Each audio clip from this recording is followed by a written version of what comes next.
हरियाणा विधानसभा चुनाव में आम आदमी पार्टी और कांग्रेस के बीच चल रही गठबंधन की चर्चा पर अब पूरी तरह से विराम लग गया है। आम आदमी पार्टी ने 20 उम्मीदवारों की अपनी पहली लिस्ट जारी कर दी है, जिसके बाद से अब संजय सिंह की प्रतिक्रिया भी सामने आई है। आपको बता दें कि हरियाणा विधानसभा चुनाव में कांग्रेस और आम आदमी पार्टी की गठबंधन की बात चल रही थी। कांग्रेस जहां आम आदमी पार्टी को 3 से 5 सीट देने की बात कर रही थी, तो वहीं आम आदमी पार्टी 10 सीटों पर चुनाव लड़ने को लेकर के अड़ी थी। लेकिन कांग्रेस की तरफ से जो यहां पे आम आदमी पार्टी को सुझाव दिया गया, जो सीटें दी गई, उस पर आम आदमी पार्टी ने सहमति नहीं जताई, जिसके बाद से अब आम आदमी पार्टी हरियाणा में एकला चलो की राह पर है और अकेले चुनाव लड़ने का ऐलान कर दिया है। और उसी कड़ी में आज हरियाणा विधानसभा चुनाव के लिए आम आदमी पार्टी ने 20 उम्मीदवारों की अपनी पहली लिस्ट जारी कर दी है। आम आदमी पार्टी के नेता संजय सिंह ने कांग्रेस से गठबंधन आखिरकार क्यों नहीं हुआ और हरियाणा विधानसभा चुनाव आम आदमी पार्टी कैसे लड़ेगी, उस पर खुलकर बात की है। सुनिए कि संजय सिंह ने क्या कुछ कहा। 12 तारीख तक ही नॉमिनेशन होना है, समय बहुत कम बचा है और भारतीय जनता पार्टी के 10 साल के कुशासन को हटाना हमारी प्राथमिकता है। भारतीय जनता पार्टी से केंद्र हो, राज्य हो, जहां जहां है हमारी लड़ाई चल रही है। आज 20 प्रत्याशियों की लिस्ट जारी हुई है हरियाणा में। मैं उन सबको हृदय से बधाई देता हूं, अरविंद केजरीवाल जी की ओर से, आम आदमी पार्टी की ओर से।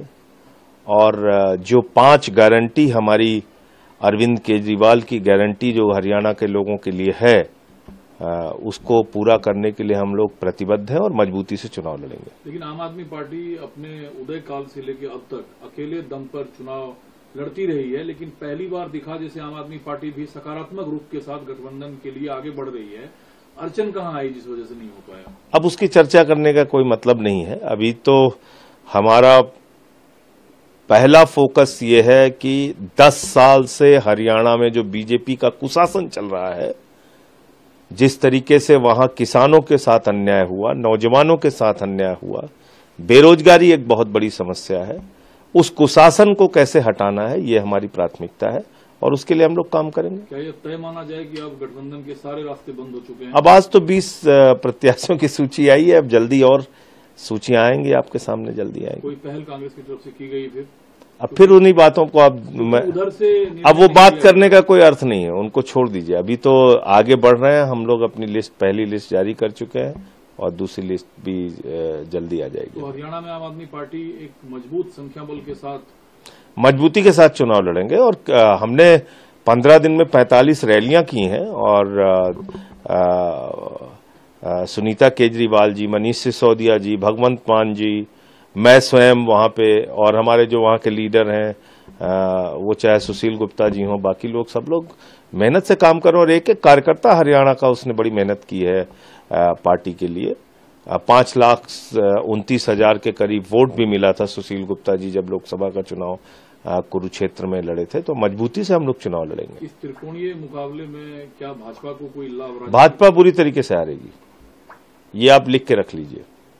भाजपा हरियाणा का चुनाव बुरी तरीके से हारेगी।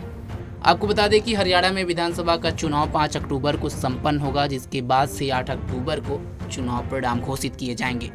आम आदमी पार्टी भी इस बार चुनाव लड़ रही है। एक तरफ कांग्रेस है, एक तरफ बीजेपी है। बीजेपी सत्ता में हैट्रिक लगाने की कोशिश में है, तो वहीं कांग्रेस सत्ता वापसी की तैयारी कर रही है।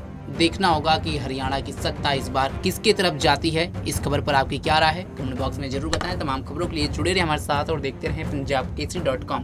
धन्यवाद।